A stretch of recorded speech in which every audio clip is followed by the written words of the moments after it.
ಬೆಂಗಳೂರಿನಲ್ಲಿ ನಾಳೆ ಆರ್ಸಿಬಿ ಮತ್ತು ಸಿಎಸ್ಕೆ ಹೈ ವೋಲ್ಟೇಜ್ ಕದನ.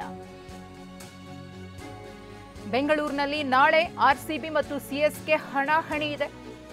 ಐಪಿಎಲ್ ಟಿಕೆಟ್ಗೋಸ್ಕರ ಆರ್ಸಿಬಿ ಅಭಿಮಾನಿಗಳು ಮುಗಿಬಿದ್ದಿದ್ದಾರೆ. ಎಂ ಚಿನ್ನಸ್ವಾಮಿ ಸ್ಟೇಡಿಯಂನಲ್ಲಿ ನಾಳೆ ನಡೆಯುವಂತಹ ಪಂದ್ಯ. ಸ್ಟೇಡಿಯಂ ಬಳಿ ಟಿಕೆಟ್ಗೋಸ್ಕರ ಫ್ಯಾನ್ಸ್ ಜಮಾಯಿಸಿದ್ದಾರೆ. ಇನ್ನು ಅಭಿಮಾನಿಗಳನ್ನ ನಿಯಂತ್ರಿಸಲು ಪೊಲೀಸರು ಹರಸಾಹಸವನ್ನ ಪಡುತ್ತಿದ್ದಾರೆ. ನಾಳೆ ಚೆನ್ನೈ ಸೂಪರ್ ಕಿಂಗ್ಸ್ ಮತ್ತು ರಾಯಲ್ ಚಾಲೆಂಜರ್ಸ್ ಬೆಂಗಳೂರು ನಡುವೆ ಮಹತ್ವದ ಪಂದ್ಯ ನಡೆಯಲಿದೆ. ಹೈ ವೋಲ್ಟೇಜ್ ಪಂದ್ಯ ಇದು. ಯಾರು ಈ ಪಂದ್ಯವನ್ನ ಗೆಲ್ತಾರೋ ಅವರು ಪ್ಲೇ ಆಫ್ಗೆ ಎಂಟ್ರಿಯನ್ನ ಕೊಡಲಿದ್ದಾರೆ. ಹಾಗಾಗಿ ನಾಳೆ ಚಿನ್ನಸ್ವಾಮಿ ಸ್ಟೇಡಿಯಂನಲ್ಲಿ ನಡೆಯುವಂತಹ ಪಂದ್ಯವನ್ನ ಕಣ್ತುಂಬಿಕೊಳ್ಳುವುದಕ್ಕೆ ಅಭಿಮಾನಿಗಳು ಕಾತರದಿಂದ ಕಾಯ್ತಿದ್ದಾರೆ. ಟಿಕೆಟ್ಗೋಸ್ಕರ ಮುಗಿಬಿದ್ದಿದ್ದಾರೆ. ದೃಶ್ಯಾವಳಿಯಲ್ಲೂ ಕೂಡ ಗಮನಿಸ್ತಾ ಇದ್ದೀರಿ.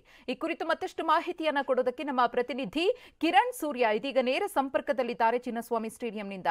ಕಿರಣ್ ಸೂರ್ಯ, ನಾಳೆಯ ಮ್ಯಾಚ್ ಅನ್ನ ಕಣ್ತುಂಬಿಕೊಳ್ಳುವುದಕ್ಕೆ ಅಭಿಮಾನಿಗಳು ಕಾತರದಿಂದ ಕಾಯ್ತಿದ್ದಾರೆ. ಪ್ರತಿ ಕ್ಷಣವನ್ನ ಕೂಡ ಕೌಂಟ್ ಮಾಡ್ತಿದ್ದಾರೆ.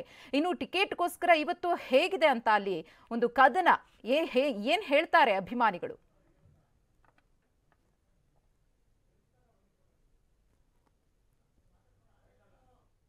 ನಡುವೆ ಒಂದು ಐಪಿಎಲ್ ಪಂದ್ಯಾವಳಿ ನಡೀತಾ ಇದೆ. ಆ ಒಂದು ಪಂದ್ಯಾವಳಿಗೆ ಟಿಕೆಟ್ನ ಖರೀದಿ ಮಾಡಬೇಕು ಅಂತೇಳಿ ರಾಜ್ಯದ ಬೇರೆ ಬೇರೆ ಭಾಗಗಳಿಂದ ಈಗಾಗಲೇ ಆರ್ಸಿಬಿ ಫ್ಯಾನ್ಸ್ ಕೂಡ ಬಂದಿರುವಂಥದ್ದು. ಆದರೆ ಸಾಕಷ್ಟು ಜನರಿಗೆ ಈಗ ಆಲ್ರೆಡಿ ಕೂಡ ಟಿಕೆಟ್ ಸಿಗ್ತಾ ಇಲ್ಲ. ಕಾರಣ ಏನು ಅಂತ ಹೇಳಿದ್ರೆ ಈಗಾಗಲೇ ಟಿಕೆಟ್ಗಳನ್ನು ಸೋಲ್ಡ್ ಔಟ್ ಅಂತೇಳಿ ಆನ್ಲೈನ್ನಲ್ಲಿ ತೋರಿಸ್ತಾ ಇರುವಂಥದ್ದು. ಆದರೆ ಸಾಕಷ್ಟು ಜನರಿಗೆ ಈಗಾಗಲೇ ಬ್ಲ್ಯಾಕ್ನಲ್ಲಿ ಟಿಕೆಟ್ನ ಮಾರಾಟ ಮಾಡಲಾಗ್ತಿದೆ. ಅಂದರೆ 1,500 ಇರುವಂಥ ಟಿಕೆಟ್ನ 15,000 ಇರ್ಬೋದು, 3,500 4,000 ಇರುವಂಥ ಟಿಕೆಟ್ನ 18,000ರಿಂದ 20,000ಕ್ಕೆ ಈಗಾಗಲೇ ಟಿಕೆಟ್ಗಳನ್ನು ಮಾರಾಟವನ್ನು ಮಾಡ್ತಿರುವಂಥದ್ದು. ಈ ನಿಟ್ಟಿನಲ್ಲಿ ಫ್ಯಾನ್ಸ್ ಕೂಡ ಸಾಕಷ್ಟು ಆಕ್ರೋಶಗೊಂಡಿರುವಂಥದ್ದು. ಮಧ್ಯಾಹ್ನ ಈಗಾಗಲೇ CSK ಇರ್ಬೋದು, RCB ಇರ್ಬೋದು, ಎರಡೂ ತಂಡದ ಆಟಗಾರರು ಈಗಾಗಲೇ ಒಳಗಡೆ ಏನೊಂದು ಪ್ರಾಕ್ಟೀಸ್ಗೆ ಅಂತ ತೆರಳಿದ್ದಾರೆ. ಅವರನ್ನು ನೋಡಲಿಕ್ಕೆ ಕೂಡ ಈಗಾಗಲೇ ಸಾಕಷ್ಟು ಜನ ಅಭಿಮಾನಿಗಳು ಬೇರೆ ಬೇರೆ ಭಾಗಗಳಿಂದ ಬಂದಿರುವಂಥದ್ದು. ಈ ಬಗ್ಗೆ ಮಾತಾಡಲಿಕ್ಕೆ ನನ್ನ ಜೊತೆ ಸಾಕಷ್ಟು ಅಭಿಮಾನಿಗಳು ಕೂಡ ಇದ್ದಾರೆ. ನಾಳೆ CSK ಮತ್ತೆ RCB ನಡುವೆ ಮ್ಯಾಚ್ ಕೂಡ ನಡೀತಾ ಇರುವಂಥದ್ದು. RCBಗೆ ಇದೊಂದು ಮಾಡು ಇಲ್ಲವೇ ಮಡಿ ಅನ್ನೋಂಥ ಪಂದ್ಯ. ತಾವು ಕೂಡ ಎಲ್ಲಿಂದ ಬಂದಿದ್ದೀರಾ, ಏನು ಹೇಳ್ತೀರಾ ಅಂತ? ನಾವು ರಾಯಚೂರಿಂದ ಬಂದಿದ್ದೀವಿ ಸರ್. ಬಟ್ ನಮಗೆ ಒಂದು ತಿಂಗಳಿಂದ ಡೇಟ್ ಅನೌನ್ಸ್ ಆದಾಗಿಂದ ಡೈಲಿ ನೋಡ್ತಾ ಇದ್ದೀವಿ. ಒಂದಿನೂ ಟಿಕೆಟ್ ಸಿಗಲಿಲ್ಲ. ಯಾವಾಗ ಬಿಟ್ಟಾರಂತನೂ ಗೊತ್ತಿಲ್ಲ. ಅದು ಟಿಕೆಟ್ ಅದು ಬಂದಿದ್ದು ಗೊತ್ತಾಗಿಲ್ಲ, ಹೋಗಿದ್ದು ಗೊತ್ತಾಗಿಲ್ಲ. ಇಲ್ಲಿ ಬಂದು ನೋಡಿದ್ರೆ ಸೋಲ್ಡ್ ಔಟ್ ಅನ್ನಕತ್ತಾರ.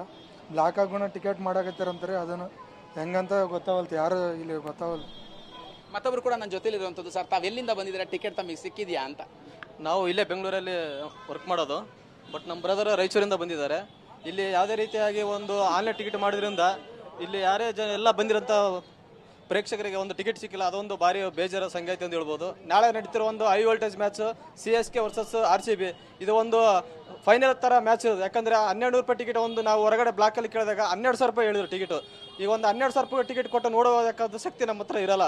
ಯಾಕಂದರೆ ಎಷ್ಟೋ ಜನರು ಒಂದು ಈ ಥರ ಇರೋದ್ರಿಂದ ಎಲ್ಲರಿಗೂ ಒಂದು ನಾಳೆ ನಡೆಯುವ ಮ್ಯಾಚು ಒಂದು ಫೈನಲ್ ಥರ ಇರೋದ್ರಿಂದ ಭಾಳ ಕುತೂಹಲಕರ ಮ್ಯಾಚ್ ಇರುತ್ತದೆ. ಯಾಕಂದರೆ ಯಾವುದೇ ಮ್ಯಾಚ್ಗೆ ಒಂದು ಪ್ಲೇ ಆಫ್ ಹೋಗ್ಬೇಕಾದ್ರೆ ನಾಳೆ ಇಂಪಾರ್ಟೆಂಟ್ ಮ್ಯಾಚು. ಹಾಗಾಗಿ ಟಿಕೆಟ್ ಕೂಡ ಒಂದು ಡಬಲ್ ರೈಸ್ ಮಾಡಿದ್ರೆ ಅಂತ ಹೇಳ್ಬೋದು. Thank you. ಅಂದರೆ ಇವಿಷ್ಟು ಕೂಡ ಮಧುಶ್ರೀಲಿರುವಂಥ ಅಭಿಮಾನಿಗಳು ಹೇಳ್ತಾ ಇರುವಂಥದ್ದು 1 to ಡಬಲ್ ಅಲ್ಲ, 1 to ತ್ರಿಬಲ್ ದರಕ್ಕೆ ಇಲ್ಲಿನ ಟಿಕೆಟ್ಗಳನ್ನು ಮಾರಾಟ ಮಾಡಲಾಗ್ತದೆ. ನಾವು ಬೇರೆ ಬೇರೆ ಜಿಲ್ಲೆಗಳಿಂದ ಬಂದಿದ್ದೀವಿ ಮ್ಯಾಚ್ ನೋಡಲಿಕ್ಕೆ ಅಂತ. ಆದರೆ ಟಿಕೆಟ್ ಸಿಗ್ತಿಲ್ಲ ಅನ್ನೋಂಥ ಮಾತುಗಳನ್ನು ಈಗಾಗಲೇ RCB ಫ್ಯಾನ್ಸ್ ಹೇಳ್ತಾ ಇರುವಂಥದ್ದು. ಮಧುಶ್ರೀ, ಧನ್ಯವಾದ ಕಿರಣ್ ಸೂರ್ಯ ತಮ್ಮ ಮಾಹಿತಿಗಾಗಿ.